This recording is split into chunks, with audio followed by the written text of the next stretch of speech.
ఓం శ్రీరామచంద్ర పరబ్రహ్మణే నమః. ఓం నమో వశిష్ఠ విశ్వామిత్ర వ్యాస వాల్మీకి సుఖాదిభ్యః. ఓం శుక్లాం వరదరం విష్ణుం శశివర్ణం చతుర్భుజం ప్రసన్నవదనం ధ్యాయేత్ సర్వవిఘ్నోపశాంతయే.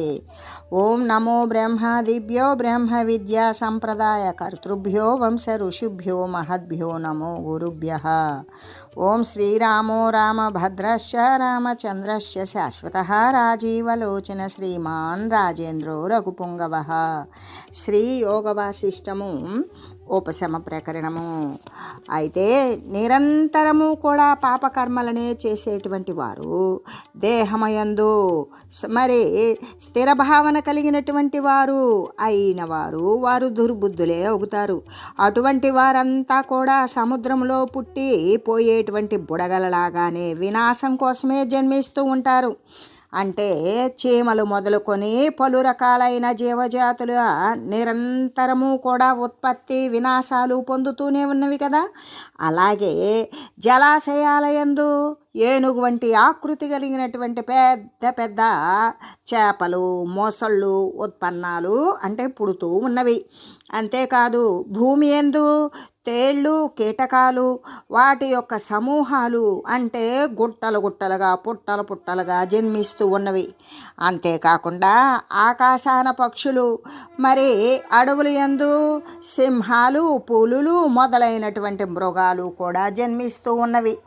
అయితే ప్రాణుల యొక్క దేహాలయందు విచిత్రమైనటువంటి దేహాలయందే అంతర్గతంగా అంటే ఆ యొక్క క్రిములు కానీ కీటకాదులు కానీ ఉత్పన్నమవుతూనే ఉంటాయి. అవి స్థావరాలయందు కూడా అంటే ఈ చెట్ల యందు కూడా ఏ విధంగా ఉంటాయంటే గుణ అనేటువంటి మ్రాను తొరిచేటువంటి పురుగులు పుడతాయి. భ్రమరములు అంటే తుమ్మెదలు కీటకాలు కూడా పుడుతూ ఉంటాయి. శిలల యందు రాళ్ల యొక్క మధ్య భాగంలో కూడా మరి కప్పలు మరి అదే గుణ అనేటువంటి క్రిమి కీటకాదులు ప్రాణి సమూహాలు అవి పుడుతూనే ఉంటాయి.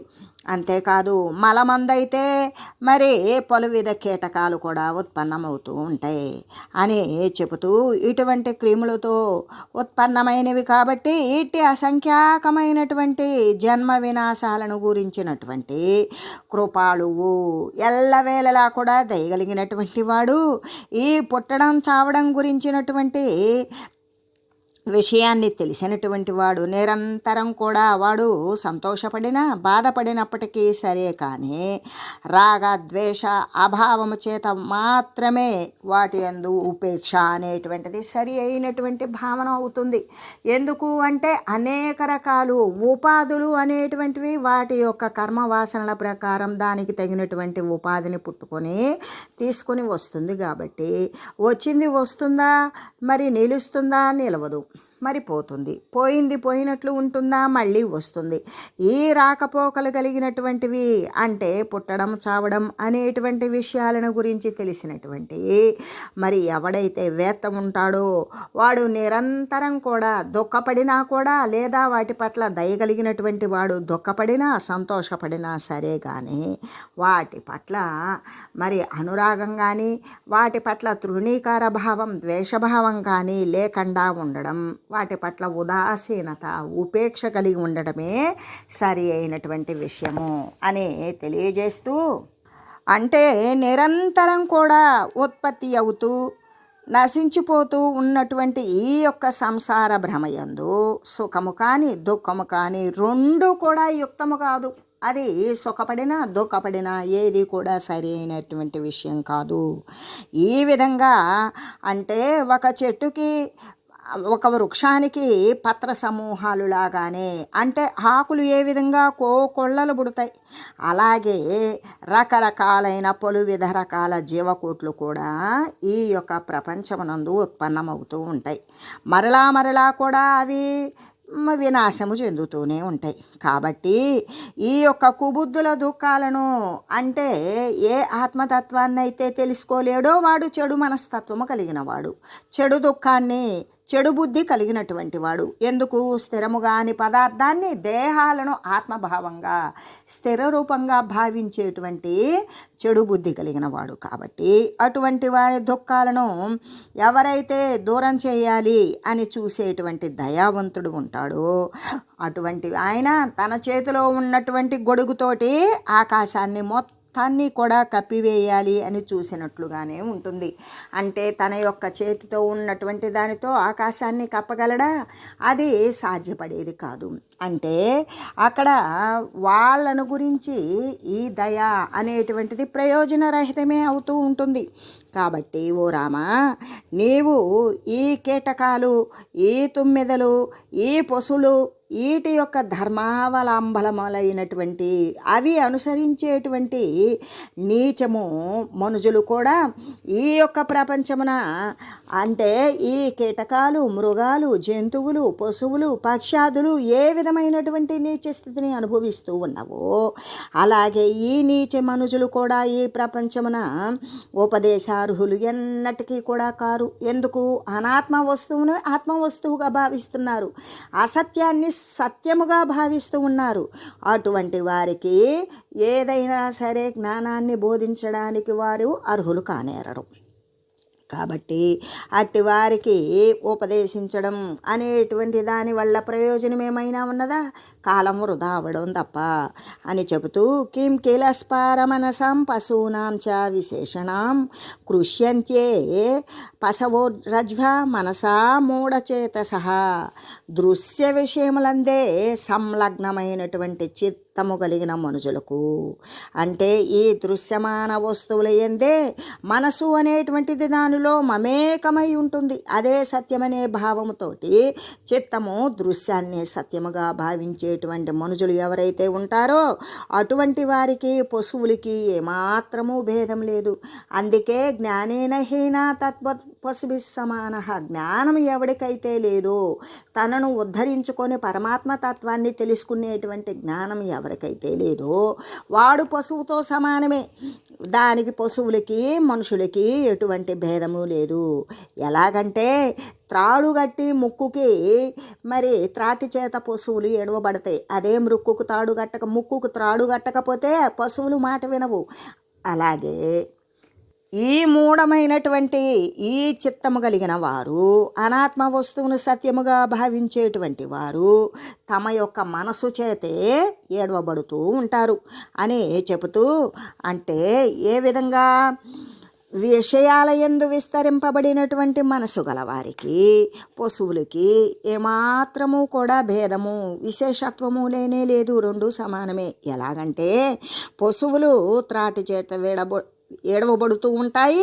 మూఢచిత్తులైన వారు వారి యొక్క మందమైనటువంటి అసత్యమైన జడప్రాయమైన మనసు చేతే ఏడవబడుతూ ఉంటారు అని తెలియజేస్తూ అనిర్జితాత్మచిత్తానాం సమంత దుఃఖదాదశః తన్మార్జనం కృత ప్రజ్ఞో నాతః సంప్రతిపద్యతే.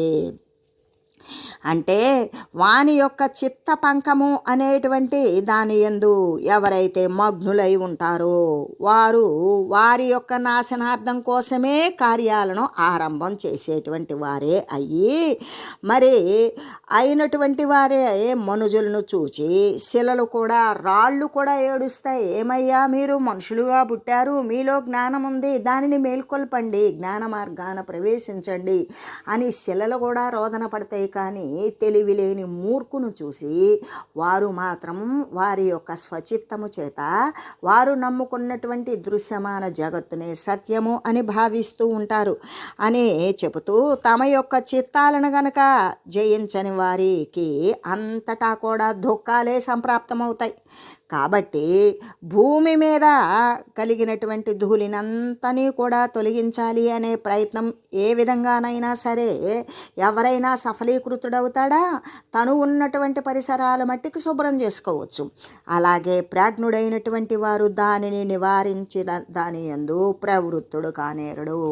అందరినీ దుఃఖభాజనం నుండి ఈ యొక్క పరమానందం వైపుకు మరలించాలి అనుకున్నటువంటి ప్రాజ్ఞుడు తత్వాన్ని చేయగలుగుతాడా? చేయలేడు. ఎలాగంటే ఈ భూమి మీద ఉన్నటువంటి ధూళి అంతా తొలగించాలంటే ఎవరికి సాధ్యమవుతుంది? లేదు. ఎవరు నివసించేటువంటి ప్రదేశంలో ఆ ప్రదేశాన్ని శుభ్రం చేసుకున్నట్లుగానే ప్రాజ్ఞుడైనటువంటి వాడు తన యొక్క అజ్ఞానాన్ని నివారణ చేసుకోవడం మాత్రమే ప్రయత్నించాలి అని చెబుతూ, అంటే చిత్తాన్ని జయించినటువంటి వారికి ఎక్కడ చూసినా దుఃఖాలే కలుగుతూ ఉంటాయి. అంతేకాదు ఆ దుఃఖాన్ని ఇచ్చేటువంటి పరిస్థితులే సంభవిస్తూ ఉంటాయి. కాబట్టి భూమిపై ఉన్నటువంటి దుమ్మునంతని ఊడ్చి శుభ్రం చేయడానికి ప్రయత్నించి మరి ఎవ్వరూ కూడా ప్రయత్నించరు. ఆ విధంగానే ప్రాజ్ఞుడైనటువంటి వాడు, ప్రజ్ఞా విశేషం కలిగినటువంటి వాడు ఆ దుఃఖ దశల అన్నింటినీ కూడా నివారించడానికి ఏమాత్రమైనా ప్రయత్నిస్తాడా? లేదు. ఎందుకు? తనను తాను ఉద్ధరించుకోవడం, తన యందున్నటువంటి అజ్ఞానాన్ని దూరీకరించడం కోసం ప్రయత్నిస్తాడు అని తెలియజేస్తూ, వినిర్జితాత్మచిత్తానాం దుఃఖాని రఘునందన సువిచార్యాని తేనాత్ర జ్ఞాతాజ్ఞేయ ప్రవర్తతాం. కాబట్టి ఓ రాఘవ, తమ తమ చిత్తాలను జయించిన వారి యొక్క దుఃఖాలు సులభంగా నివారింపదగుతాయి.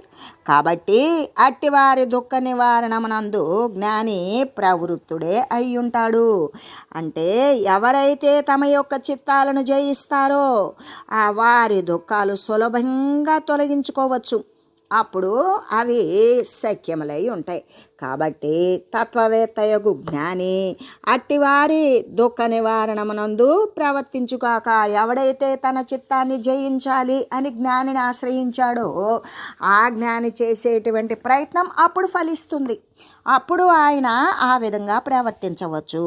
కాబట్టి మహాబాహుడైన ఓ రామ, అబద్ధమే అయినటువంటి ఈ మనస్సు, జడప్రాయమే అయినటువంటి మిథ్యే అయినటువంటి ఈ మనస్సును వ్యర్థంగా కల్పన చేయొద్దు. అంతేకాదు అట్లు కల్పించడం చేత బాలుడు, పసివాలుడు, అజ్ఞాని అయినటువంటి వాడు తను కల్పించుకున్నటువంటి బేతాళము చేత వాడే హతుడైనట్లుగా నీవు కల్పించుకున్నటువంటి వ్యర్థమైనటువంటి కల్పన మనసు అనేటువంటి దానితో నీవే ఇబ్బంది పడతావు అని తెలియజేస్తూ, అంతేకాదు ఆత్మతత్వాన్ని మరచి మూఢునులాగానే ఉండునంత వరకు కూడా మనస్సు అనేటువంటి సర్పము నీ నలువైపులా కూడా విజృంభిస్తూనే ఉంటుంది. ఎందుకు? నువ్వు సత్య వస్తువును మరిచావు. అలా మరిచినప్పుడు మూఢత్వంతో కూడుకొని ఈ జడప్రాయమైన మనస్సు అనేటువంటి సర్పం ఏం చేస్తుంది? నీ చుట్టుప్రక్కల వ్యాపించి ఆత్మతత్వాన్ని మరిచి ఉండేలాగానే చేస్తూ ఉంటుంది. కాబట్టి నీవు శత్రు సంహారకుడవైనటువంటి ఓ రామా, ఇక్కడ శత్రువు అంటే మానసికమైనటువంటి మూర్ఖత ఏదైతే ఉంటుందో అదే శత్రువు. ఆ అజ్ఞాన నిర్మాల్యాన్ని నువ్వు తీసివేయగలిగితే దానిని నీవు జయించినట్లే. కాబట్టి ఓ రామ, ఇప్పుడు నీవు పరమార్థభూతమైనటువంటి ఆత్మను గురించి నీవు లెస్సగా తెలుసుకున్నావు. సంకల్పము చేతనే చిత్తము వృద్ధి అవుతూ ఉంటుంది. కాబట్టి నీవు దానిని వెంటనే వదిలివేయు అని చెబుతూ, దృశ్యమాశ్రయశీలం చేత సచిత్తోసి బంధవాన్ దృశ్యం సంత్యజసీదంచేత దచిత్తోసి మోక్షవాన్. అంటే దృశ్యము చేతనే దృశ్యాన్నే ఆశ్రయించావనుకో, నీవు దాని చేత బంధింపబడి ఉంటావు, చిత్తంతో కూడుకొని మరీ ఉంటావు. అదే దృశ్యము అసత్యము. ఈ చూడబడేటువంటి, చేయబడేటువంటి, మరి కల్పించబడేటువంటి ఈ దృశ్యమంతా కూడా అసత్యమే అని నీవు తెలుసుకున్నావా? దానిని వదిలివేయడం నీకెంతో సులభం. అలా వదిలివేశావా, నీవు ఈ ప్రాపంచక దేహ సంబంధమైనటువంటి దృశ్యానికి ముక్తత్వాన్ని చెందినవాడవే అవుతావు. అప్పుడు నీవు అంతకుముందు దృశ్యాన్ని ఆశ్రయించుకుని ఉన్నప్పుడు నీవు బద్ధత్వంతో కూడుకుని చిత్తసహితుడివై ఉన్నావు. ఇప్పుడైతే దానిని త్యజించి వేసి ముక్తుడివయ్యావో చిత్తరహితుడివే అయ్యావు అని తెలియజేస్తూ, అంటే దృశ్యాన్ని ఆశ్రయించుచో నీవు చిత్తసహితుడివై బంధాన్ని కలిగిన వాడవే అవుతావు. దృశ్యాన్ని గనక పూర్తిగా వదిలివేశావో చిత్తరహితుడవే మోక్షతత్వాన్ని పొందినవాడవే అవుతావు అని చెబుతూ అయం గుణ సమాహారో బంధాయైవ సమాశ్రిత సంత్యక్తో భవమోక్షాయ యదేచ్ఛ సహితదా కురు. త్రిగుణాత్మకమైనటువంటి మాయతో నిండినటువంటిది అంటే 3 గుణాలతో ఉన్నటువంటిది, మరి మాయతో నిండినటువంటిది. ఈ దృశ్యాన్ని కనుక నువ్వు ఆశ్రయించావనుకో అది బంధిస్తుంది. మరి దానిని పూర్ణంగా నీవు వదిలివేసావనుకో మోక్షం సిద్ధిస్తుంది.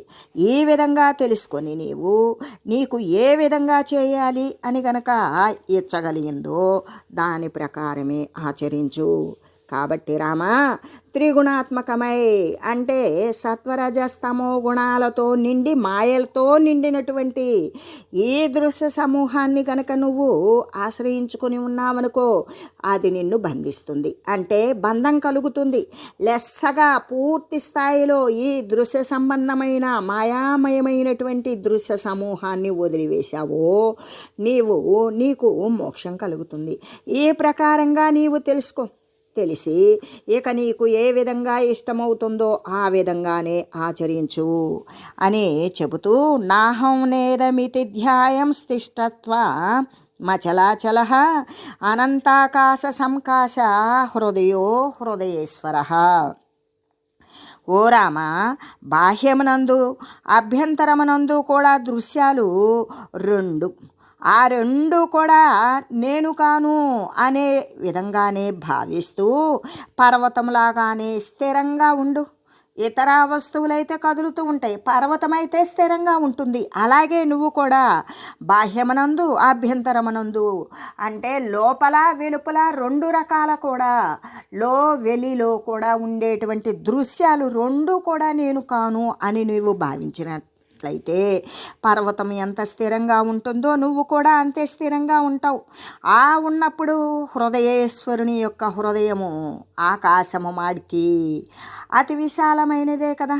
హృదయేశ్వరుని యొక్క అంటే ఆత్మ యొక్క హృదయము ఆకాశములాగానే ఎంత విశాలమైనది అంటే చెప్పడానికి సాధ్యం కాదు అని చెబుతూ అంటే రామ, నేను అంటే అహంకారము అని. మరి ఈ అహంకారం కానీ ఈ దృశ్యం కానీ అంటే అంతర్దృశ్యం కానీ బాహ్య దృశ్యం కానీ వాస్తవంగా ఉన్నవా అంటే విచారించి చూస్తే లేనివే. ఆ విచారణతో నీవేం చేస్తావు?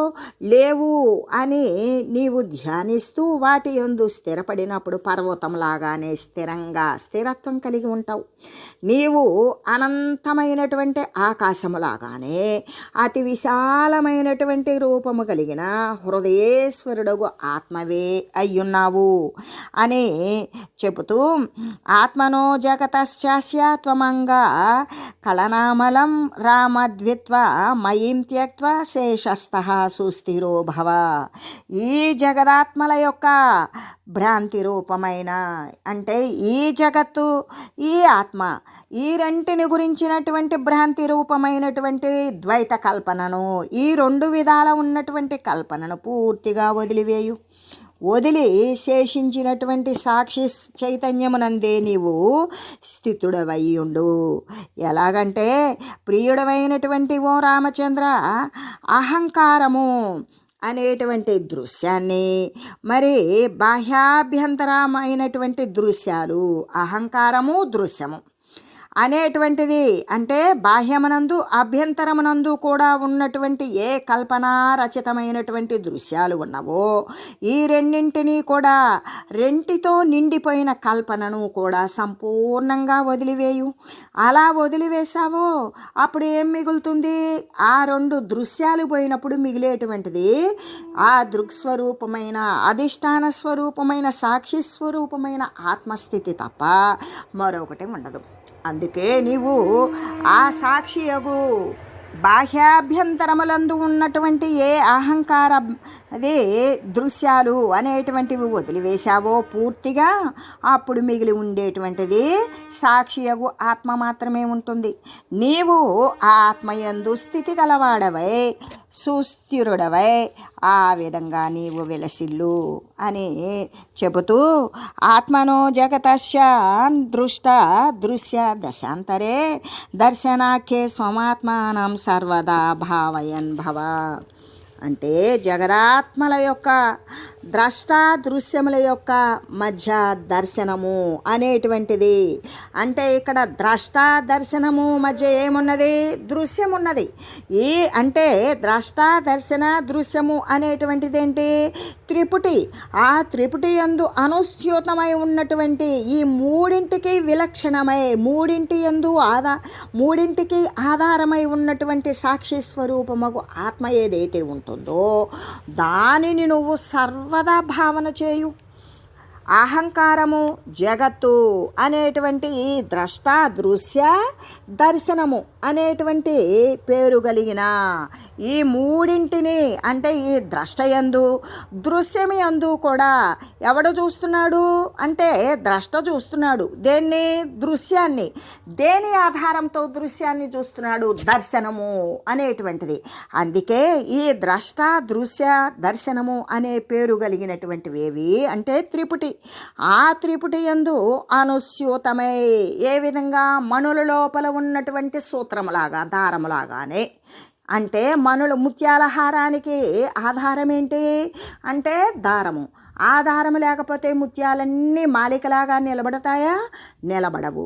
అలాగే ఈ త్రిపుటి యందు అనుస్యూతమై, త్రిపుటిలా కనబడి త్రిపుటి లేకపోయినా త్రిపుటి ఉన్నా వీటన్నింటికీ కూడా ఆధారభూతమై అనుస్యూతమై మరి దానిలో నిక్షిప్తమై ఉన్నటువంటి తత్సాక్షి రూపమై, వాటన్నింటికీ కూడా సాక్షిత్వ స్వరూపంలో ఉన్న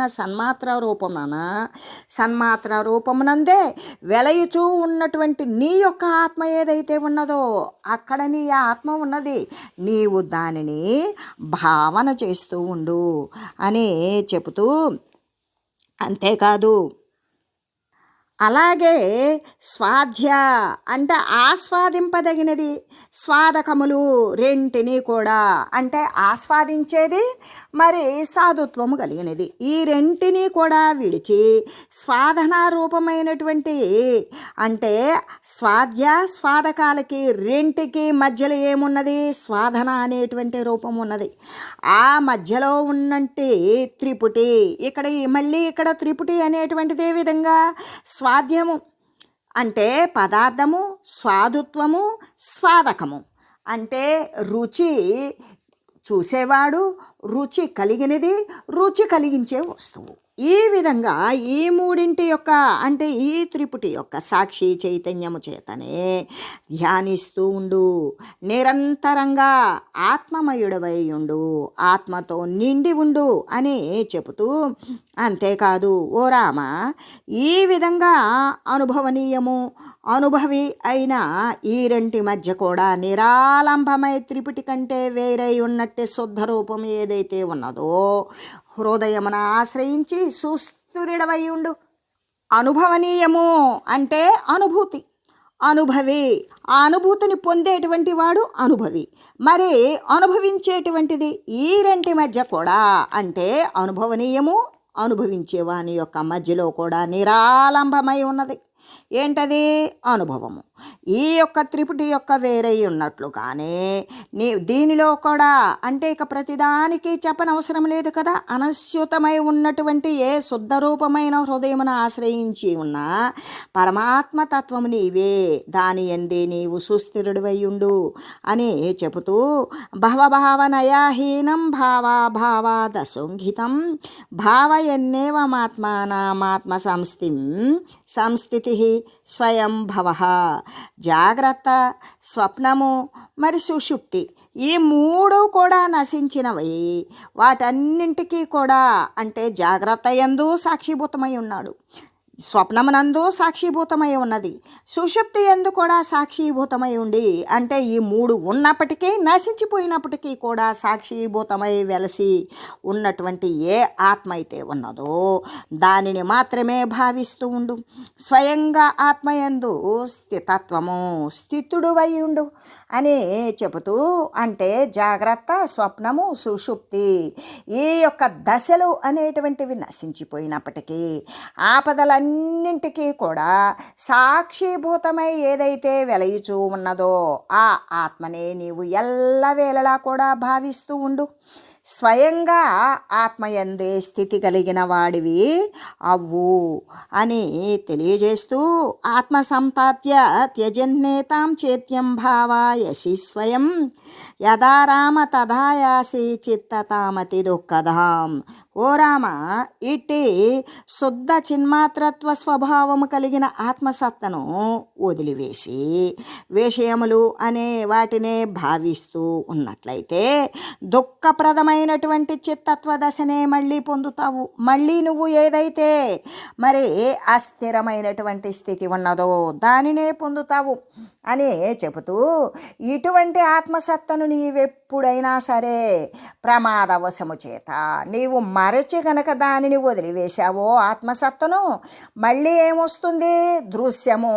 అంటే ఈ దృశ్య విషయాలు అనేటువంటివి స్వయంగా భావన చేసేస్తావు, అవి వచ్చి పడతాయి. అప్పుడు అతి దుఃఖప్రదమగు, అంటే ఇక అతి కష్టాలు దుఃఖాలతో ఇచ్చేటువంటి ఏ చిత్తమైతే ఉన్నదో ఆ చిత్తాన్నే, ఆ చిత్త దశనే నీవు పొంది ఉంటావు. చిత్తతాం శృంగ కళామేతాం స్వరూపాజ్ఞానయుక్తితః భిలా చిత్తాన్ మహాబాహో స్వాత్మసింహం విమోచయ. మహాబాహుడవగు ఓ రామ, చిత్తము అనేటువంటి సంఖ్యలను ఆత్మస్వరూప జ్ఞానము అనేటువంటి ఉపాయము చేత త్రెంచివేయు. అలా త్రెంచివేసి చిత్తపంజరము నుండి ఆత్మ అనేటువంటి సింహాన్ని విడిపించు. చిత్తము నుండి ఆత్మ అనేటువంటిది విడిపించావో నీవు ఆత్మప్రదుడవయ్యే ఉంటావు అని చెబుతూ, ఏ విధంగా అంటే ఇటువంటి చిత్తాన్ని గొలుసును, అంటే ఈ చిత్తము అనేటువంటి గొలుసుని ఆత్మస్వరూప జ్ఞానము అనేటువంటి ఉపాయము చేత దాన్ని త్రెంచివేయు. చిత్తము అనేటువంటి బోను నుండి స్వాత్మ అనేటువంటి సింహాన్ని, చిత్తము చేత ఆవరించబడి ఉన్నది ఆత్మతత్వం. చిత్తము నశించిందో ఇక ఆత్మ అనేటువంటిది స్వేచ్ఛగా ఉంటుంది, తానే సర్వము అయి ఉంటుంది అని చెబుతూ, అంటే శుద్ధమైనటువంటి స్వాత్మస్థితిని వదిలి ఎవరి వారి యొక్క సర్వసాక్షిత్వ స్వరూపంలో ఆ ఆత్మ అనేటువంటిది ఉంటుంది కాబట్టి ఆ ఆత్మ చైతన్య స్థితిని వదిలేసి మరి యోన్ముఖుడవై సంకల్ప దశని ఎప్పుడైతే పొందున్నావో, ఏ విధంగా మాయోన్ముఖుడవై నీవు ఆ బద్ధమనందు నిండిపోయి సంకల్ప దశని ఎప్పుడైతే పొంది ఉంటావో అప్పుడే విషయాలన్నీ కూడా చూస్తూ ఉంటావు. విషయాకారుడివి, అంటే విషయాలే సత్యముగా నీకు తోస్తూ ఉంటాయి. ఆత్మనో వ్యతిరిక్త సంచిత్తామిత్యంగా సంవిద మనస్సంపద్యతే దుఃఖే క్షీయతే త్యక్తయాతయా. కాబట్టి మనకి ఉన్నటువంటి పూర్వము గతంలో ఉన్నటువంటి అనుభవము చేత కలిగిన ఈ యొక్క దృశ్య సంస్కారాల చేత చిత్తము అనేటువంటిది ఏ విధంగా కించిత్ స్థూలత్వాన్ని పొందుతుంది, అంటే కొంచెం పెద్దదవుతుంది. ఎందుకు? గతంలో ఉన్నటువంటి దృశ్య సంస్కారాలు ఉన్నాయి కదా, దాని ద్వారా చిత్తం ఏమవుతుంది? విషయోన్ముఖమై కొంచెం బలపడుతుంది. అలా బలపడినప్పుడు ఆత్మ కంటే కూడా వేరుగా చిత్తము అనేటువంటిది సిద్ధిస్తుంది. ఇక ఆత్మ అనేటువంటి తత్వాన్ని మరిచిపోతుంది, తాను చిత్తాన్నే అనుకుంటుంది. కానీ నిరంతరం కూడా మననాదుల చేత, ఆత్మతత్వ విచారణ చేత, ఆ యొక్క సాధు సంఘ సేవ చేత, సత్యాస్త్ర అభ్యాసము చేత, ఆ స్వాత్మ యొక్క స్మరణ చేత అది ఒకవేళ దృఢంగా మారిందనుకో, అప్పుడు మళ్ళీ అది ఆత్మచేత పరిత్యక్తమైనప్పుడు ఆ చిత్తము అనేటువంటిది మళ్ళీ కూడా వినాశము చెందుతుంది అని చెబుతూ, ఏ విధంగానంటే పూర్వము యొక్క అనుభవము చే కలిగిన దృశ్య సంస్కారము చేత చిత్తము కొద్దిగా మరి బలపడినప్పుడు ఆత్మ కంటే వేరుగా కూడా చిత్తము అనేటువంటిది సిద్ధిస్తుంది. అదే దుఃఖాన్ని కూడా పొందేలాగా చేస్తుంది. కానీ నిరంతరం కూడా మరి మననాదులు ఆత్మతత్వం వైపు స్వాత్మయందు స్మరణ అనేది ఎక్కువైందో అది దృఢంగా నిశ్చయం అవుతుంది. అవి ఆత్మచేత పరిత్యక్తమైనప్పుడు చిత్తము అనేటువంటిది వినాశం చెందుతుంది అని తెలియజేస్తూ, ఓం మంగళం శ్రీ గురుదేవాయ మహనీయ గుణ